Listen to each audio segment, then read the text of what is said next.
All right, welcome. It's time for us to look at very salient issues making the rounds in Africa's biggest black nation, Nigeria. And no doubt the Nigerian National Petroleum Company Limited says fuel stations are to operate longer hours for supply and distribution of petrol, calling on fuel stations to aid availability given the current tight situation. That's how I make you welcome to today's edition of the program, The Desk on Global Television. My name is Anthony Momodu, and we'll be looking at very salient issues making the rounds in Nigeria. Topmost is the fuel situation in the country, where the independent marketers are blaming the NNPCL for what Nigerians are going through. So we'll be looking at that issue, who is to blame, and we'll be looking at whose burden is it to ensure that this does not repeat itself. Also, we'll be looking at the harsh economy as APC governors blame hardship on global challenges. The big question is, how is what Nigerians are going through? Why blame it? From blaming it to the ex-wife administration, now to the global scene is where the chairman of the Progressive Governors Forum and Imo State governor in the person of Hope Uzodinma exonerated President Bola Tinubu from the current economic hardship ravaging the country. The governor insisted it would be unfair for anybody to blame the president, describing the biting hardship as a global phenomenon not limited to Nigeria. That's a very interesting talking point to be looking at how true that take is. Also, we'll be looking at the minimum wage saga is still on, as the Labour is not only talking to the federal government, but the Labour, talking about the NLC, has appealed to the National Assembly to liaise with the tripartite committee on the new minimum wage to set up mechanisms for regular and systematic review of wage levels to ensure they keep the pace with inflation and the cost of living. The NLC President Joe Ajaero made a call on Monday in a goodwill message on a retreat by Labour for Labour reform. So we'll be looking at that in deep respective, and also we'll be looking at the issue, very interesting talking point, where the federal government on Monday announced that a 150-day duty-free import window for food commodities as it stepped up effort to tackle rising inflation, which had impoverished many Nigerians. And the government also did express its decision to collaborate with states to expand land cultivation across the country. The big question is it expansion of land as the issue of the insecurity that has made it difficult for Nigerians and farmers to go back to the farm? We'll be looking at these and other interesting talking points in the course of today's discourse. As usual, we get the minds in the African continent to help us look at very select issue. And one of such men is the man called Moda Jeffrey Olu Abidoye, who is the president and CEO of the Peace, Unity, Restoration and Prosperity Foundation. It's a global foundation that has the mandate with a project, Rebuild Nigeria 360. That's their project, and it's been a long time coming. For the last 2 decades, they've been in this journey to rebrand and renew Nigeria, and we've got him in the studio to help us look at these issues. Always a pleasure to have you in the studio. Thank you very much, sir. It's nice to be here. I'm glad to be here again. All right, let's begin our discuss from which I know obviously every Nigerian is going through, the fuel scarcity. Some say artificial. The independent marketer says we have to blame the NPCL for what Nigerians are going through in terms of the importation and other issues. Do you think this is deliberate by the NNPCL and other stakeholders in this sector to make Nigerians go through this hardship? Well, thank you so much. It's often said that once a running nose is left unattended to, it will eventually drip into the mouth. Oof. What we are seeing in this country are what I describe as management and leadership rascality. In the same climb, we can't just burst or stumble on fuel scarcity. You have your flow of supply. Sure. You know what you're expecting on the high sea. You know what you have left on the tank farm. You know what you have left in some of these filling stations across the country. You know what the daily consumption of PMS and what have you is on daily basis. It is expected that you should make that to do your planning, to do your monitoring, to do your coordination. In a same climate, peradventure, maybe even there's a natural disaster or there's something that is beyond the management of NNPCL, peradventure. It is a foreseeable thing. Cost demand in a responsive and responsible where there is accountability and sensitivity on the part of leadership, to be able to foresee and say, tell Nigeria that, as also time, as a result of these variables that are beyond our control, we are going to experience this. But on the other side, we are putting this structure, we are putting this arrangement in place to mitigate against the pain and the agony of Nigeria. We just woke up. Today is Tuesday. We just woke up from over the weekend, and before you know it, you see apprehension, you see anxiety as usual, you see, panic buying, people running helter-skelter and so many other things. It shouldn't happen. For me, it's an embarrassment to this present administration. And I believe that under that kind of situation, somebody should be punished. Because one area that we don't look at clinically in our leadership under this democratic system is that there is no what I call consequences management. When a leader of an organization misbehave or cause a national government this kind of embarrassment, it's not something they should look at, with just a wave of hand. It is something that I expected that the presidency should make a statement that, look, I cannot be here trying to solve the problem for the country under food insecurity, food challenges. People are struggling to eat now, and we are doing our best to ensure that, within the shortest possible time, we stabilize the situation. And here you are. Your duty is to ensure that there is free flow. Despite the fact that, oil, this thing is being removed. Subsidy is being removed. Nigerians are painfully paying through. You get what I'm saying?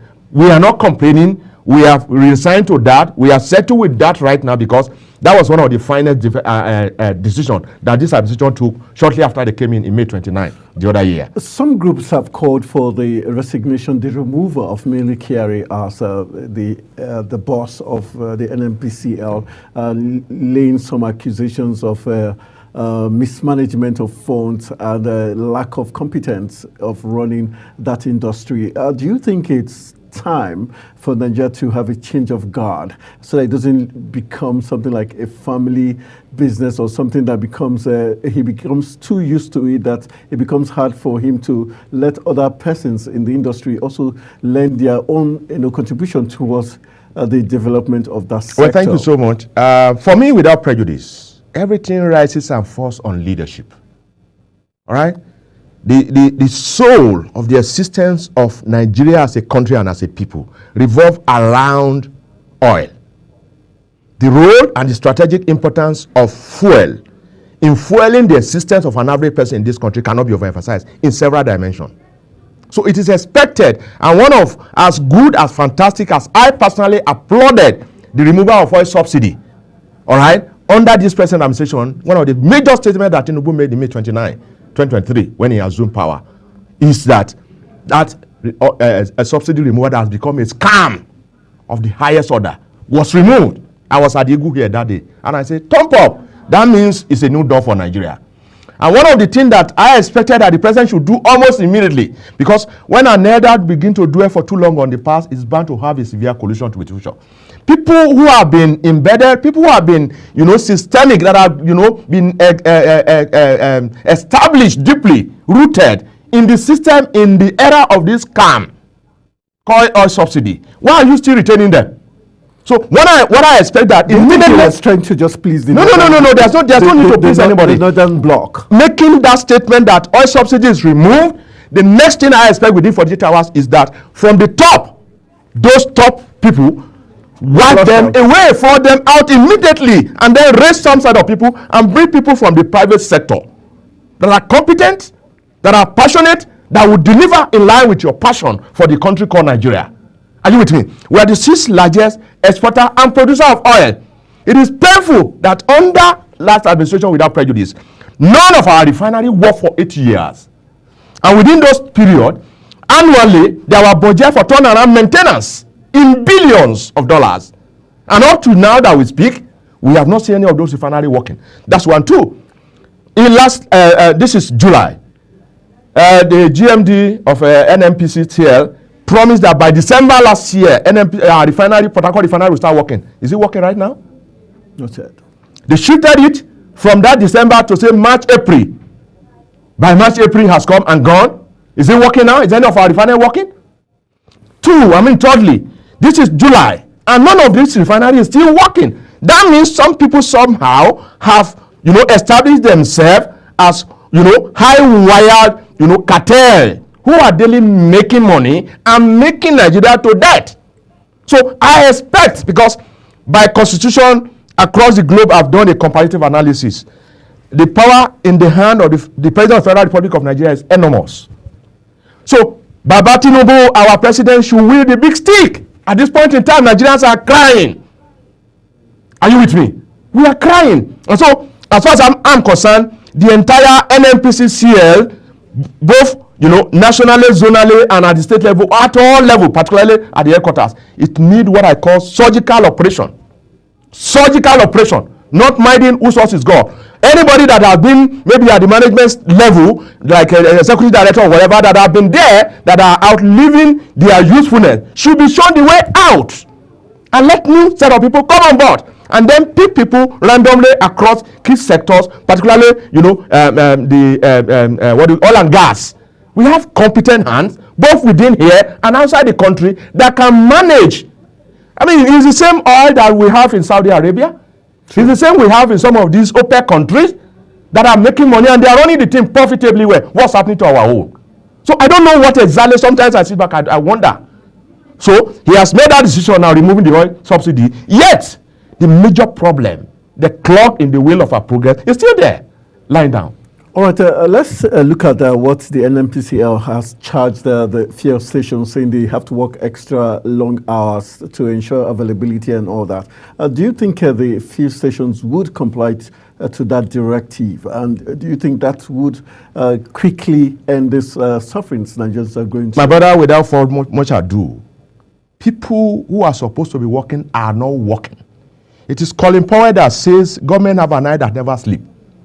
Under this kind of situation, it is expected that NNPCL and its affiliates should be working 247 and 360 degree. Are you with me?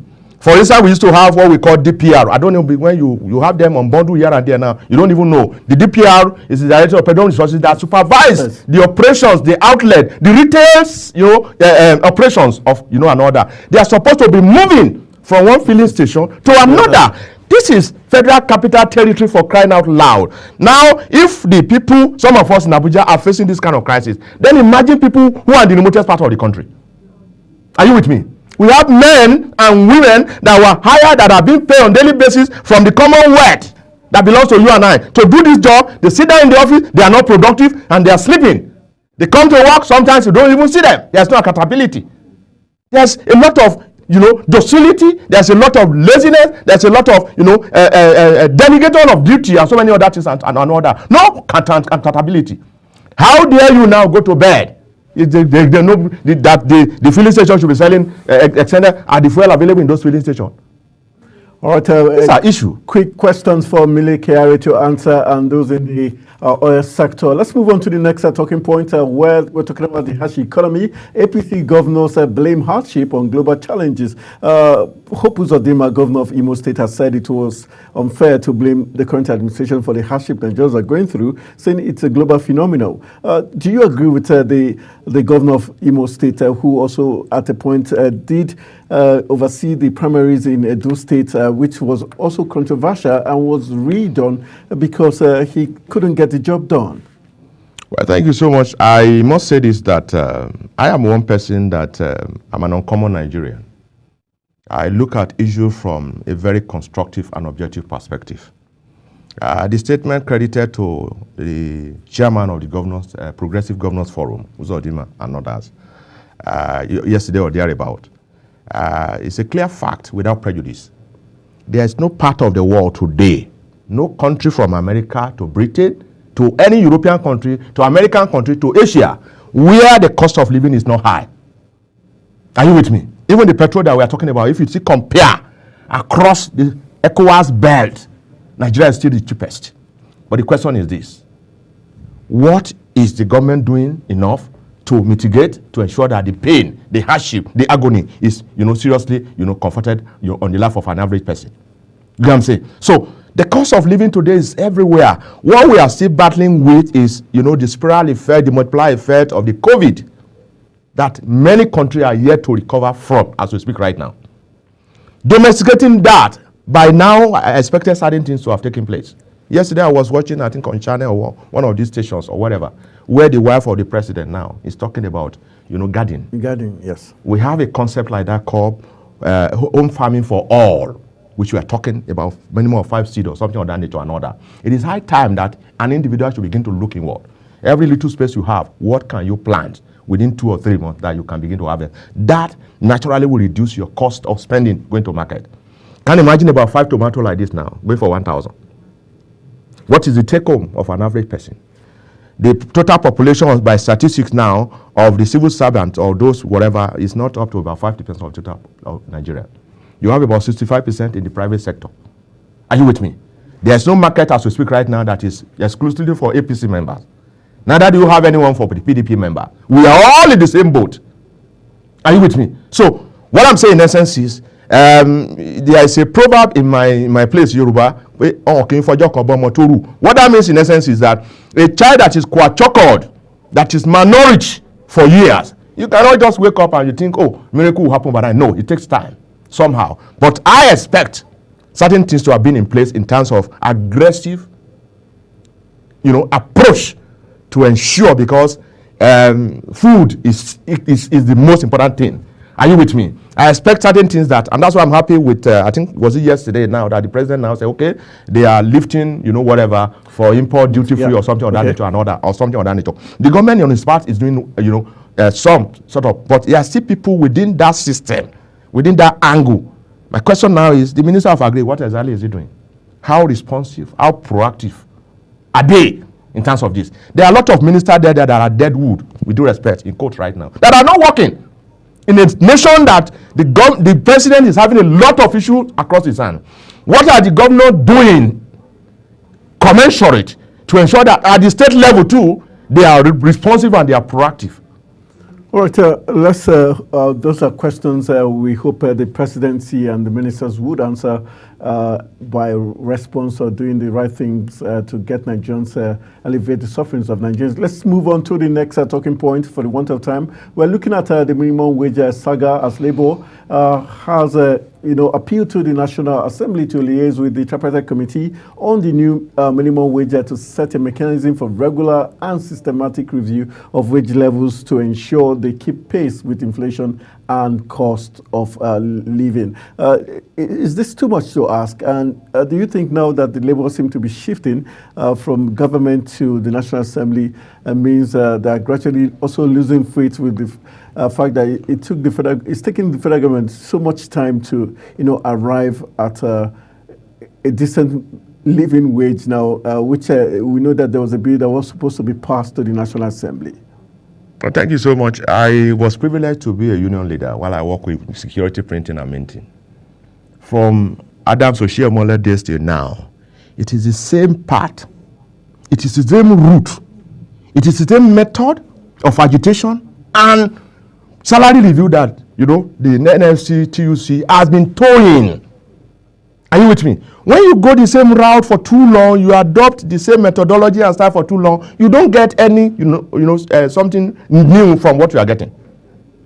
With due respect, the little time that I was I was part of head of the union in the Mint, we did extraordinary. I worked with a military officer who later became the National Security Advisor. We were able to touch the life of the staffers vertically and horizontally. Now they are talking about salary review. Initially, they were talking about 495,000. Now they scale it down to about 245,000 right now, and all this and all that. It's not just about salary review, because you have to look at it's a two-sided coin. When you jack up salary like this without other areas being, addressed, you are going nowhere. Because if they start paying 245,000 naira to an average worker now in Nigeria, as they are going to market, the market women will collect from their hand. Those who are living in rented apartment, their landlord will jack up their fee. The transporters will jack up their fee. So at the end of the day, it's back to square one. What I'm trying to say in essence is it should be holistic. Under Abacha, one of the biggest housing scheme in Africa was the Gwarinpa was built by Abacha, Jakonde of blessed memory or whatever, the former Lagos State governor. Okay? That was meant for the middle level staffers in Abuja. Ever since that time, there has not been any estate, housing estate in Abuja that is looking at an average level 4, level 5, level 6, level 7, up to level 10 in this Abuja. Systemically, periodically, sustainably, from one administration to the other, every year they give land to real estate, developers and so many. Estate they are building, see houses all Abuja, everywhere Abuja. Those who are actually serving and working and putting their life with all their passion to the cause of our nation are living in Nyanya, New Nyanya, Maraba. They are living in Niger State, in Suleja. They are living in Bagwalada. They cannot live within the ambit of Abuja. What stops, if you are a senator, you are staying in Napo, you are staying in Lasokoro, you are staying in Maitama, what stops a level 4, level 5 from living probably somewhere like Lube, somewhere like Kado, where you build an estate for them? You can be living in the air, but let them too breed. But over time, what we've been seeing is NLC agitating for salary review, and it doesn't take anybody anywhere. Part of the thing I'm saying while we were in the meet was that, one of the things we did was that, we are looking at a holistic, approach to it. We said we must provide service, bus service. Fully AC. I remember 20 coastal buses was contracted to Dangote. I'm talking of way back to 2000, the year 2000, while I was in the meet. Secondly, we say, over the year we discovered that our staffers, they don't even have their own house. Our company was established in the 1963-64. We acquired land for them in Naija. The lands are there now. We acquired land for them in Ikorodu. They are there right now, as we speak. Then we spoke about vertical or horizontal, this thing. Those probably who came in with maybe a school cert, who cannot go to university and all that, who have jamba in the sense that they cannot go higher as a result of no certification or something and all that. But they are still good on the job. We said they should be promoted. And the MD said, how? We said, well, if they cannot go beyond that or something, the allowances due to those ahead of them directly, who are graduate or whatever, give it to them in the area of transportation, give it to them in the area of housing, give it to them in the area of children education. And they did that, and machines begin to work wonders and so many other things. So these are practical things. So what I'm saying in essence is, it's not just, they should be talking about transportation system, that should be working. They should be talking about housing, and not just salary, and not, the time value of money and so many other things. So there is so much that needed to be done that they are not doing enough. All right, we're going to be wrapping his own segment because we've got Dr. Moses Sali, who is waiting on the wings to join the discourse after the first half of the show. But before we run off, let's talk about the food insecurity in the country, as the federal government on Monday announced a 150-day duty-free import window for food commodities as it stepped up effort to tackle the rising inflation, which had impoverished many Nigerians. You did say you're happy with that move by the federal government, but some people express reservations as regards this suspension of duties, tariffs, and taxes and waivers, saying this might not necessarily get to those who really genuinely need this tax waivers and duty frees. Rather, the government officials and their cronies might just hijack this, and state government also. Do you see this really getting to those who deserve it? I must tell you that the government is between the devil and the blue deep sea. The problem we have today, when you talk about corruption, when you talk about hijacking, is between the core civil service and servants and some of politicians. There is no evil being done to this country without the civil servant. Because they are the managers, they are the handlers, they are the policy makers and executions of some of these things. You get what I'm saying? But what we have seen in our country is that we have seen, perpetually, sustainably, people who are pathologically selfish, greedy, and wicked. So the government has to be very responsive, proactive, yearnings and all that. One thing that I give to this administration is that the yearnings of the people, the cries of the people, they try to see what we can do in this area. And that's how a system should work. So what can we do? Okay, if we have to say, okay, you want to begin to say, okay, you plant. The minimum now 3 months to plant grain to solve. So in the meantime, to mitigate, as part of a state of emergency. Enough? Yeah. 5 months? Yeah, 5 months, for me, it's still okay. While that is going on, other things will follow. And that's why I'm talking about the governors. They need to be doing more. The Nigerians people, we on our own part as ordinary citizens, we need to be making our senators, our House of Rep, our governors accountable. There are some states now, no election at the local government. It is the governors alone who are just pocketing the money and don't lording over everybody and all that. We should make them, to answer question. We should. Civil society organizations like us, we are working to some of ours to make sure that there's a continuous engagement, talking, town hall meeting, to ask those who are in leadership, position of leadership, to be more accountable, to be more responsible, and so many other things. Because wherever you have seen strong economy, it is just because the citizens are not sleeping. A lot of us are sleeping and all that. We need to do more rather than just criticizing on social media. We need to engage. We need to begin to make all senators, I said it here last week, it is high time, let the president declare a riot act on the minister of political appointees. Once it's Friday, go back to your state. The ministers should work with the governor. The governors will work with the senator will work with House of Assembly and House of Rep, and even up to the chairman or caretaker committee at the local government. By the time we do all of this, and then the people begin to ask them for more questions. Not being a senator and you hide in Abuja here, they don't see you after 3 months. That must stop. The president cannot be in all the places. All of us must be up and doing. We voted them in the last election. When they need the vote, they come to you. You voted them now, you don't see them. And so many other things and all that. They stay here and they start bringing up. No. That's the point. We need to help the system. So it's a collective How successful do you think this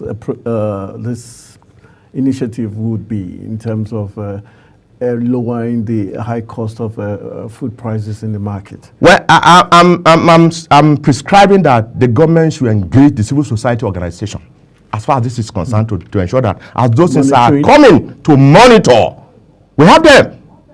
In fact, we are planning a national conference where we bring, all the Review Nigeria 360 degree. We are bringing all civil society organizations because at a time like this, rather than us just complaining and going to bed, no, we must be engaging, we must be up and doing, we must be talking, we must be walking our talk. We must come together to ensure that, the faith-based organization leadership at the community level and at the local government level, we engage. And whatever comes to the state, if they release this S amount, under the Freedom of Information Bill, we have access to information. Whatever leave the state here, maybe through the a monthly allocation of funds and every other thing, we must monitor it to the state, to the local government, and ensure that it gets to the right hand.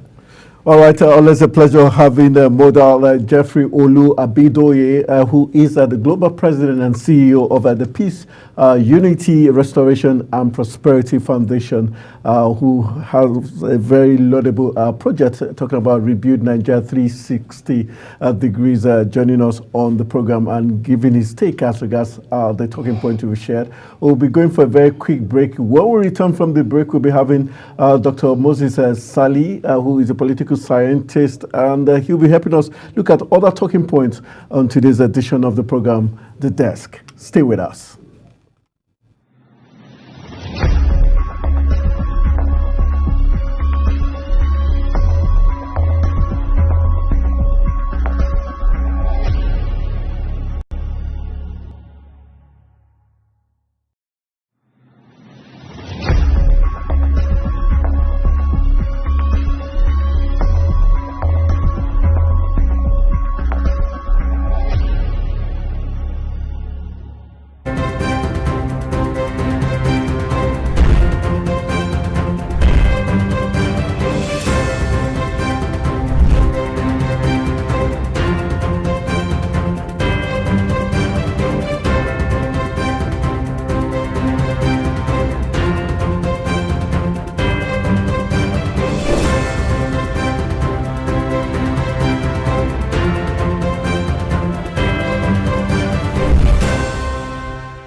Busy road, the increasing challenge of keeping track of health matters can be extremely demanding. Follow the latest health tips and trends on Health Guide on Global Television on Tuesday at 3 p.m. Health Guide on Global Television. Put your health first. Get ready for it. Inside Today brings you issues relating to family, peer pressure, drugs, substance abuse, societal and topical issues making rounds. Join Jermaine Manson on Global Television Monday to Thursday and a repeat every Friday. Time 2 p.m. to 3 p.m. Don't miss out. Are you a food lover? Do you care about your health and nutrition? Are you interested in exploring the diverse culinary traditions from around the world? Then look no further. Introducing Lunch Global on Global Television.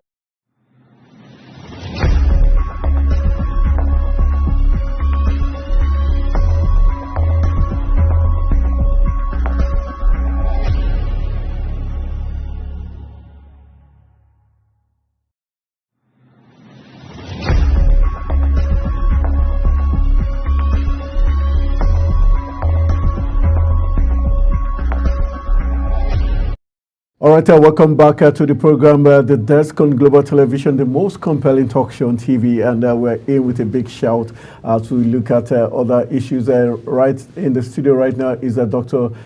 Moses Sali, who is a political scientist joining me live in the studio. A pleasure to have you join us today.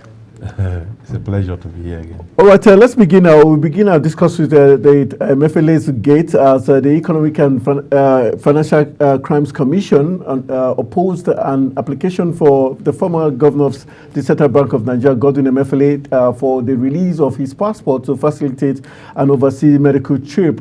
Defense Counsel Labi Lawal did raise the issue, had filed an affidavit seeking the release of Emefiele's passport to enable him to travel to the UK for medical treatment, which was objected by the EFCC. Monday's affidavit by the defense and the counter affidavit by the prosecution was in furtherance of ones made earlier on the matter, June 25th, 2024, by both teams. A statement on Monday by the Commission's head of media and publicity, Dele Oyewole, said the prosecution counsel, Muhammad Omeza, furtherance to the counter affidavit, told the court that there was no medical report before the court showing that Emefiele was plagued by an ailment. He added that if there was no evidence to support that it could not be treated locally in Nigeria. In response, Oyewole said the defense counsel dismissed the prosecution's argument as speculative, noting that the prosecution could issue an international red alert on the defendant to enable his arrest if he made the overseas medical trip and refused to come back.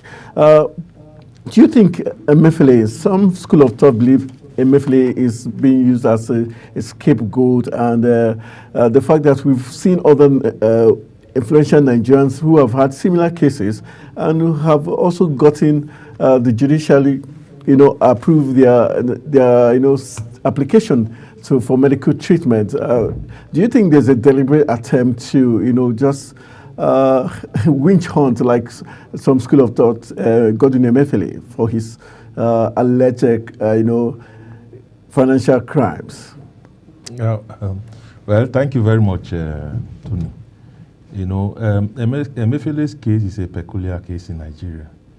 And if you look at all the drama that surrounds the prosecution of Emefiele, you will discover that a lot of intrigues, interest here and there. But let's go back to the issue of him going abroad for medical treatment. As every human being is entitled to, quality health care. If you can afford it, no one should stop you from taking it. But in this case, he is under trial, and I think he's on bail. I don't know whether the bail condition granted to him also covers his international travels.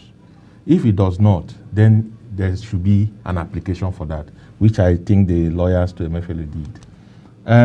There are processes for allowing someone who is under prosecution to travel out of the country for treatment or for whatever reason. Those processes, are they met? If the lawyers have not done diligence, in filing those necessary documents that should allow him to travel, then the prosecution team could take advantage of that to oppose that. I think that's what is going on. Yeah. Because before you can be allowed to travel out of the country for any form of medical treatment, First and foremost, you must bring the report from your doctor indicating that you have so, and what you have is not treatable in country. Therefore, you should be allowed to travel so that you can be able to get. If that procedure was not followed, the prosecution lawyer will take advantage of that because it's a loophole for such. Okay, the defense lawyer has said, okay, there could be a red alert for his arrest if peradventure is granted and he travels and refuses to come back to the country. Do you think that is not strong enough? That is speculatory. It's speculatory in the sense that you are saying in case if he does not come back. But the normal procedure, fulfill it first.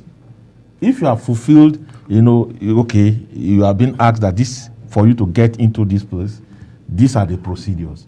Fulfill those procedures. Once you fulfill those procedures, then if you are being denied, then you can now raise the argument of saying, he can even be brought back if he tries to jump bail. Some say this prosecution has been not balanced because we know the president, some of these actions of Emefiele were also given the nod by ex-wife President Muhammadu Buhari. Some say, why hasn't he also been called to the witness box or be also made to answer questions, especially with the redesign of the Naira note, which is one of the big talking points, the signing of the president's signature, which Boss Mustafa also came out to deny. These are people who were involved with Emefiele, and the president at that point did come out to say he was aware of every move the CBN governor did take. You see, when we are talking about getting to the nitty-gritty of prosecution, you need to have the details. For instance, the president gives approval for, printing new currency. There's no doubt about that. But how you go about printing this currency, in terms of the technicalities, in terms of the funding and all that, the president may not be directly involved in that. Because, you are the one who is estimating, for instance. So to print so number of notes, this is what is required. And you have the evidence that such money has been paid. It's not the president that should bring, or the former president that should be bringing out those details. The people in charge of that, facilitating that should be held accountable for that. So, but if you want to prosecute the president, the former president, for whatever you feel that he has done wrongly, he should come and answer his name. He should not be attached to Emefiele's case in that manner, because Emefiele is responsible for the decisions he made while he was a CBN governor. The former president was not a CBN governor. So even though if you give him approval, and we have heard even from the news that he said, yes, I gave him approval. There's nothing wrong giving approval for an exercise to be carried out.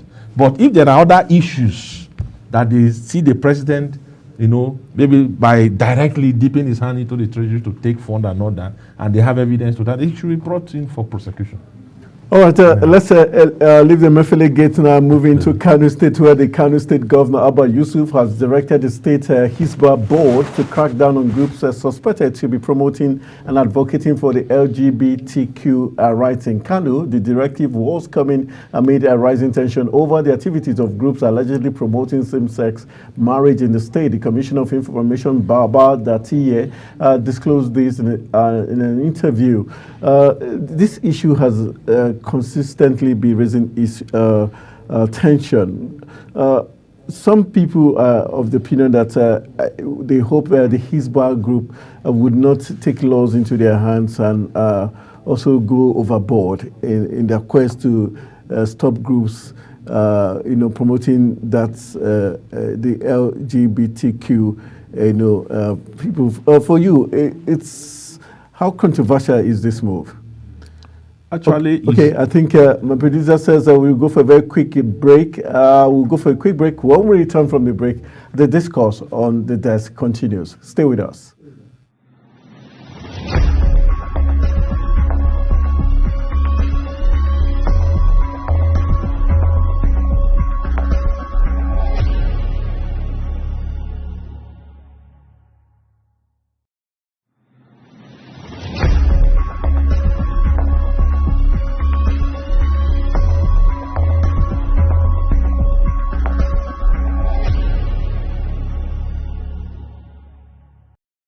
But before we went on that quick break, due to some technical glitch, we were talking about the move by the Kano State government to, suspend or ensure that groups that were technically pushing for the promotion of and advocating for the LGBTQ rights in Kano is being stopped with the directive coming amid rising tension over that. For you, are you worried that the Hisbah group or board might go overboard?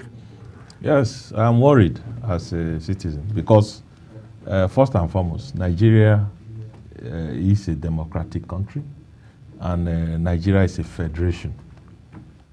It's not a theocratic country. Because if you look at the activities of Hisbah, they are driven by a religious tenet in the way they enforce their laws and all that. But if Nigeria is not a theocratic country where a particular faith is oversees every activities within the particular area, then if Nigeria is a democracy, people have rights. I know that the same-sex marriage issue is not a lawful activity in Nigeria. Yeah, true. It is not. But notwithstanding, I don't think it's within the realm of Hisbah to arrest and prosecute people who are trying to promote that. If Hisbah has done that, I don't think they have the prosecutory powers to do that. So they should hand them over to the police. And police now will now be able to look at what offense have they committed, and on the basis of that, look at our laws and profile charges against them. I don't think they have the power to arrest and prosecute them according to a particular religious tenet that does not govern the country or the state. Do you understand me? So, on that sense, I will advise the Kano State government to be able to carry out some serious regulatory framework on the activities of Hisbah. Because if they continues in this time, it might escalate beyond Kano. Because when citizens or indigenes that are not from Kano State are being hounded, and that, you might have a reciprocal affair from other places, and before you know, it can escalate, like the way we had with the Sharia issue in the north some time ago. So I think they should be able to regulate them and put them in check. Yeah. All right, quickly, let's take you to Kaduna State for the want of time. The Federal High Court in Kaduna has fixed July 17 to hear the fundamental rights suit filed by ex-governor Nasir El-Rufai against the State House of Assembly and others. El-Rufai is in the suit, praying the court to quash the report of the Assembly indicting him of 423 billion naira theft.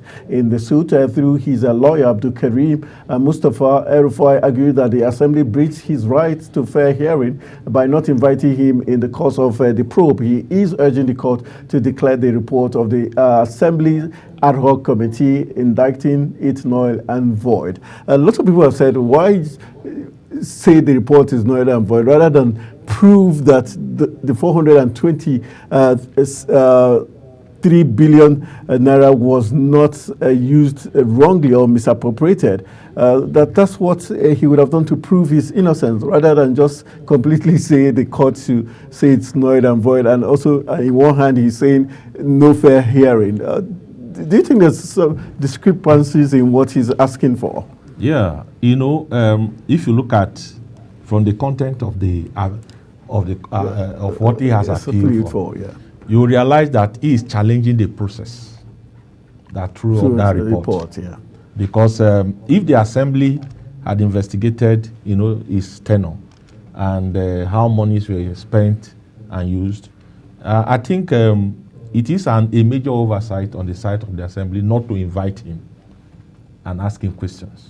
Do you think it was deliberate, or would he? In his person? Some say there was a possibility he wouldn't have even showed up.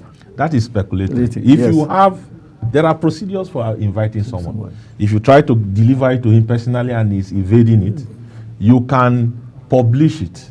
When you take the necessary steps, court, go to court and ask the court to allow you to publish it, the invitation, you can do that. When you have fulfilled such requirement and he didn't show up and you proceed with your report, I don't think he will be challenging the process. He is not challenging the report as it is. But he is challenging the process because he was not invited personally to come and answer questions on this issue. So on the basis of that, what they are bringing, without his input, is not does not have locus. That's in law. He can argue that out. Although I'm not a lawyer, but in law he can argue out. But if you are indicting somebody on an issue, and you didn't give the person the opportunity to answer, to respond to some of the questions on which basis you have used to draw out a report, is a logical way to answer. But just to shed more light in what is happening in Kaduna, if you look at the present governor of Kaduna State, Uba Sani, yes, he's a staunch ally of El-Rufai. Okay. Because while El-Rufai was a minister in FCT minister, he was one of his assistants here. He worked with him closely. He was instrumental to his political progress from there to the Senate and also to the governorship. But you ask yourself question, why this sudden change, in the relationship they have? And as a political scientist, I've done little research around, and I realized that what is going on is political. Political in the sense that 2027 is what is in sight. Because if El-Rufai eventually decants from APC to SDP as being speculated, definitely is going to support an SDP candidate for the governorship. And if that happens, definitely Uba Sani is in for it. So they have to take it out now and fight the political fight. So you need to pay me for consultancy for telling you this. But are you saying that there's no truth in the 422? No, I'm not trying to ignore that. Yeah. If there are evidences indicating that there are fraud here and there, you should be prosecuted for that. But I'm just telling you the political implication of the quarrel that is going on. It's all about 2027. Because if he eventually leaves APC, which he has started building, a different political structure other than that, then the implication is that 2027 is likely to support a candidate of another political party different from Uba Sani. But even if we move there, does that show that probably Uba Sani is not confident that he does not. He does not. But when you attack him this manner, he's likely to lose some of his support base. It's likely, and that will affect his political capital. The support base is directly being targeted. Okay. And once they use this against him and whittle down his support base, whatever influence he has, he's not going to muster it enough to be able to throw up a new governor to succeed. If we move towards that direction, are we seeing the issue of, in terms of the financial strength now, is of no importance? No, you see, money is a factor in politics, but it's not all political activities that must be money-based. There are networks. There are other things that are considered. So it's not about money. Money is a strong factor. There's no doubt about that. But a sitting governor is not a poor man. No matter what, no matter how poor the state is, a sitting governor has access to resources. So that is a different issue. But the issue is that this man, I've been able to, for being the governor for 8 years, you can't just throw him away like that. If you like it or not, he has a base. And for you to dismantle that base, because Uba Sani himself is a product of that base. For him to be able to wriggle himself out of that and be able to confront him and defeat him, he has to do something. And what is seen playing out in Kaduna State is part of the build-up towards 2027. With that in mind, yes. What are we likely to see the judiciary do right now with this case, the way the case is going? What I've said is the political dimension of the case. Do you think who's going to have more influence on the judiciary now to turn that case to? You see, the issue of influence, is speculatory, because in most cases you don't have the evidence to back up that social individual influences the judiciary. So it's in the realm of speculation.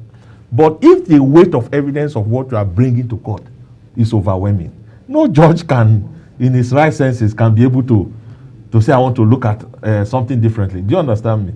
So if they have the evidence, and the evidence is before any judge, and the defendant is unable to defend himself against the evidence, then he will take the penalty. All right. Before we let you go, let's look at the fierce issue in the country currently. The independent marketers blaming the NNPCL, while on the part of the NNPCL saying it's panic buying. Do you think Nigerians also have a fault in this issue, scarcity, phenomenon we're always going through? Actually, you see, the problem we have in our country is not all the problems that are leadership problems. In fact, most of the problems we have has to do with citizens' problem. Because about 2 weeks ago, when I started reading, in the news that Dangote is about to release petrol into the market, and the Port Harcourt refinery is also about to release to the market, and the issues of suddenly marketers came up and said that the prices is likely to go up in spite of the release. So I smell a rat. So what we are seeing is artificial hoarding. It's artificial. Shouldn't somebody be paying the price? Thank you. Punishment. You see, one of the biggest problems that we have is that our regulatory framework, our enforcement framework is so weak. I could remember some years when President Obasanjo was the president of the country. When we had cases like this, the DPR officials will move from filling station to filling station. They will check the level of fuel in your tank. Because some of them, they will hoard it, they will shut down their station. Why they have food? We have more than 1,000 liters of fuel. So what they do is that they will open up the station, deploy their staff, and their staff start dispensing to the public. But in this case, for a very long time, we have not seen such enforcement. You allow marketers to do whatever they want to do and go away with it. What kind of a country are we running? Does that support the call for the removal of Mele Kyari as the chief? It's not about removing, the DPR is a different office from the NNPC. It has been unbundled. Yes, it has, but even if it's a department, they should be able to do their job. There are staff there, drawing salaries and allowances. Why can't they move from filling station to filling station, enforcing this thing, compelling them to sell to the public? All right, that's how much time is going to allow us to take on today's edition of the program, The Desk. I want to say a big thank you to Dr. Moses Saliel. It's a pleasure having him in the studios, joining us and lending his voice to the litany of talking point we looked at concerning Nigeria and on the global scene. I also want to say thank you to Modal Jeffrey Bidoye, who joined us earlier on, also contributing his quota towards the talk on the Desk. My name is Anthony Momodu, saying thank you for being part of the program. Let's do this again tomorrow. Good evening.